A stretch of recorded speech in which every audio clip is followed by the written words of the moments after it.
ये बाकियात है, खंडरात है उनके। जनाब स्पीकर, ये खंडरात है उनके, ये उनका कूड़ा करकट बाकी रह गया हुआ है। लेकिन इस किस्म की गुफ्तगू करने से लोग अपने आप को एक्सपोज करते हैं बहुत माजरत के साथ। गार्बेज रह गया हुआ है उनका यहाँ पे, which has to be cleaned. शर्म आती है, इनकी किसी माँ की गोद से पैदा हुए हैं, बहनें बेटियां हैं इनकी। 2 जरिया मार्च है, मेरे 2 क्लिनिक्स हैं लाहौर में। आज दोनों पे हेल्थ केयर कमीशन की टीमें आई, पुलिस वाले उठा के, भाई किसी ने कुछ कहा नहीं आपको, पुलिस वाले उठा के, मेरे अकाउंटेंट वहां मेल था तो उसको एबडक्ट करके ले गए। अब आप देखिए ये किस किस्म के नारवा तरीके हैं। बहुत लोगों पे बहुत मुश्किलें हैं। हमारी बहुत सी बहनें कई महीनों से जेलों में हैं, उनके खानदान के साथ जो कुछ हो रहा है। बहुत से ऐसे वर्कर्स हैं जिनकी फैमिलीज के पास कोई जरिया माश नहीं रहा, उनका कमाने वाला इन्होंने उठा लिया। तो इस किस्म की ज्यादतियां, तो अफसोस बहुत होता है। और हम अल्लाह ताला से दुआ करते हैं कि सबके लिए आसानी करे, सबकी मुश्किलें हल करे, और वक्त सदा एक जैसा नहीं रहता। जी बिस्मिल्लाहिर्रहमानिर्रहीम। अस्सलाम वालेकुम। सियासत.पी के आप देख रहे हैं। जमाल अहमद आपके साथ हूँ। सेनेटर डॉक्टर जरका तैमूर साहब मेरे साथ है। मैडम अस्सलाम वालेकुम। अस्सलाम वालेकुम जी, क्या हाल है आपका? मैम आप पाकिस्तान तहरीक इंसाफ में ही हैं, इमरान खान के साथ ही हैं? जी जी बिल्कुल, मतलब तहरीके इंसाफ में ही आई थी, उसी में रहूंगी और इंशाल्लाह उसी के साथ सफर जारी रहेगा। ख्वाजा आसिफ साहब ने on the floor of the house कहा है, जो अल्फाज उन्होंने इस्तेमाल किए थे वो तो मैं यहाँ नहीं करूंगा, बट बड़े डिस्ग्रेसफुल थे, बड़े अजीबो गरीब और बड़े बुरे अल्फाज थे वो।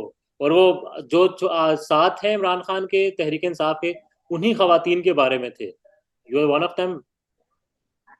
जी जी, बहुत अफसोस हुआ। देखिए, हम तो ख्वाजा आसिफ की बड़ी रिस्पेक्ट करते हैं, हम अपने सारे पार्लियामेंटेरियंस हो, हुकूमत में जो लोग हैं, सबकी इज्जत करते हैं, क्योंकि हमारे ख्याल में सब इज्जतदार लोग होते हैं। लेकिन इस किस्म की गुफ्तगू करने से लोग अपने आप को एक्सपोज करते हैं बहुत माजरत के साथ।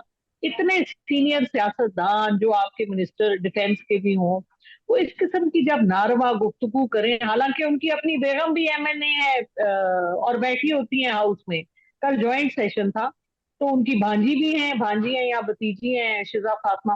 तो एनीवे, उनसे मैं मतलब, लेकिन ये उनकी एक हिस्ट्री है बहुत माजरत के साथ। उन्होंने अभी रिसेंटली ओवरसीज पाकिस्तानियों के बारे में बहुत नारवा कमेंट्स किए। उससे पहले खवातीन के बारे में, बल्कि हमारी ऑनरेबल फौज के बारे में उन्होंने बड़ी नेगेटिव बातें पहले की हुई हैं। तो हम उनसे ये उम्मीद रखते हैं, और मैंने उनको बड़ी शाइस्ता जबान में कहा कि देखिए, हमने इस तरह की जबान कभी नहीं सुनी, और ना ही हम आपको कुछ कहेंगे, लेकिन आप प्लीज अपने बिहेवियर को बेहतर करें, क्योंकि पाकिस्तान की 60 से 70% आबादी 30 साल की उम्र से कम है। वो हमसे सीखते हैं, तो हम क्या एग्जाम्पल सेट करते हैं? इस किस्म की बातें करके हमें कुछ नहीं मिलता सिवाय इसके कि एक बहुत बुरा एग्जाम्पल सेट होता है। डॉक्टर तो साहब, मेरी उनसे यही जो कहा था जी, ख्वाजा आसिफ साहब ने, जाहिर है जहां वो खिताब कर रहे थे उसी की जो पीछे वाली सीट है वहां शेर रहमान साहिबा भी थी। वजह वैसे क्या बनी इस तरह की स्टेटमेंट उनको क्यों देना पड़ी? बहस चल रही थी? मेरा ख्याल है जी, वो उन्होंने कोई, मैं एक्चुअली लेट आई थी, मैं जब अंदर आई तो वो ये वाले कमेंट मैंने बल्कि सुने ही नहीं। ये जो उन्होंने कचरे वाली बातें की वो मैंने सुने नहीं। मैंने ये देखा कि खवातीन प्रोटेस्ट कर रही थी, और उसके बाद मैंने 2 मिनट बाकी की जो उनकी स्पीच थी जो मैंने सुनी, वो भी बहुत नारवा थी। तो बेसिकली कल इलेक्शन एक्ट की डिस्कस हो रहा था, जो आर्टिकल 230 है, उसके हवाले से जो इंटरिम गवर्नमेंट को ऑलमोस्ट इलेक्टेड गवर्नमेंट के इख्तियारात देने की कोशिश हो रही है, जो भी पास भी हो गया। तो उसके हवाले से उसकी कुछ शिकें पास हुई हैं। तो ये इसके हवाले से ही, क्योंकि वो तो वैसे ही नाजेबा, आपको पता है 5 महीने पहले पीडीएम के जो प्रेसिडेंट है मौलाना फजलुर रहमान, उन्होंने भी इंतहाई गिरी हुई जबान इस्तेमाल की। देखिए, जब हम इस तरह की जबान और इस तरह की बातें करते हैं, तो हम अपनी जहनियत दिखाते हैं लोगों को कि हमारे जहन में क्या चल रहा है। तो माजरत के साथ शर्म आती है, इनकी किसी माँ की गोद से पैदा हुए हैं, बहनें बेटियां हैं इनकी। तो इस किस्म की बातें, क्या ये मतलब हमारे लिए तो भाई भी साझे हैं, बहनें भी साझी हैं। तो इस किस्म की बातें, बहुत अफसोस है, बहुत ज्यादा अफसोस है ये बातें सुन के। हुकूमती बेंचेस पर जो खवातीन थी उनका रिएक्शन क्या था कि उन्होंने कंडेम किया इस? जी जी, हमारे साथ पीपल्स पार्टी की खवातीन ने भी हमें सपोर्ट किया, और आज भी मेरी उनसे बात हुई है। नून लीग की खवातीन ने भी हमें सपोर्ट किया। उन्होंने कहा कि ऐसे नहीं होना चाहिए, और हम आपसे एग्री करते हैं, और हम तो आपके साथ हैं। और जाहिर है फिर वो पार्टी बेसिस के ऊपर उनके लिए बोलना मुश्किल होता है, क्योंकि अब आज देखिए ना, मैंने उनको इतनी शाइस्ता तरीके से बात की, लेकिन आज मेरे जो उन्होंने जो दो जरिया मार्च है, मेरे दो क्लिनिक्स हैं लाहौर में, आज दोनों पे हेल्थ केयर कमीशन की टीमें आई, और उन्होंने डेंगू के बहाने में उनको सील कर दिया है। यानी मुझे 13 साल हो गए लाहौर में प्रैक्टिस करते हुए। आई वी पे ऑल द टैक्सेस, हम हर जगह रजिस्टर्ड हैं। तो ये नई खुराफात, और वो जनाब पुलिस वाले उठा के, भाई किसी ने कुछ कहा नहीं आपको, पुलिस वाले उठा के, मेरे अकाउंटेंट वहां मेल था तो उसको एबडक्ट करके ले गए। अब आप देखिए ये किस किस्म के नारवा तरीके हैं इनके। आपके रिस्पॉन्स के 18 बाद, दिन रह गए। आपके जो रिस्पॉन्स था कल आफ्टर द स्पीच, उसका रिएक्शन यानी क्या आया है? आज लाहौर में आपके क्लिनिक पर छापा मारा गया है। जी जी, बिल्कुल बिल्कुल बिल्कुल, छापा मार के उनको समझ नहीं आ रही थी क्या करें, किस बात पे पकड़ें। तो डेंगी डेंगी डेंगी करके उन्होंने, हालांकि हमारे साथ 10 क्लिनिक और हैं, मैंने उनसे पूछा कि आपने ये सिर्फ हमारे साथ मेहरबानी की है। मैंने कहा अब मैं आ रही हूँ तो आप मुझे बताएं।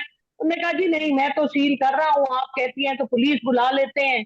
और हम मतलब मुझे उनकी आवाज और उनका तरीका बहुत अजीब लगा, तो मैंने कहा जी जो आपने करना है आप करें, मैं अपने लॉयर के थ्रू पे डील कर लूंगी। ठीक है, व्हाट नेक्स्ट? क्लिनिक सील हो चुके हैं, जुबान जो है वो गंदी इस्तेमाल होती है आप लोगों के खिलाफ, जारी रखनी है, खान साहब के साथ रहना है? हाँ जी, देखिए मैं तो सब कुछ छोड़ के, दुबई में हमारा घर अपार्टमेंट्स थे, मेरी बड़ी जबरदस्त नौकरी थी, मैं तो वहां से सब कुछ बेच के अपना बैंक अकाउंट भी बंद करके वापस आई कि पाकिस्तान में हिस्सा डालना है। हमारे वालिदैन ने हमें इसी किस्म की अपब्रिंगिंग दी थी, क्योंकि मेरे वालिद भी कश्मीर से सब कुछ छोड़ के पाकिस्तान आए थे 1948। तो हम तो पाकिस्तानी हैं, पाकिस्तान से मोहब्बत रखते हैं, जो कुछ है पाकिस्तान की वजह से है, अपनी इज्जत का जरिया ही पाकिस्तान है। तो हमने तो कभी इस तरह सोचा नहीं। तो लेकिन देखिए इस किस्म की बातें, ये वक्त भी टल जाएगा। हम्म। हर रात को दिन होता है, ये कुछ वक्त की बातें होती हैं। तो अल्लाह ताला उनके लिए बेहतर करे, मैं उनके लिए हिदायत की दुआ करती हूँ। और जिन लोगों के साथ इस किस्म की सऊबतें, बहुत लोगों पे बहुत मुश्किलें हैं, हमारी बहुत सी बहनें कई महीनों से जेलों में हैं, उनके खानदान के साथ जो कुछ हो रहा है, बहुत से ऐसे वर्कर्स हैं जिनकी फैमिलीज के पास कोई जरिया माश नहीं रहा, उनका कमाने वाला इन्होंने उठा लिया।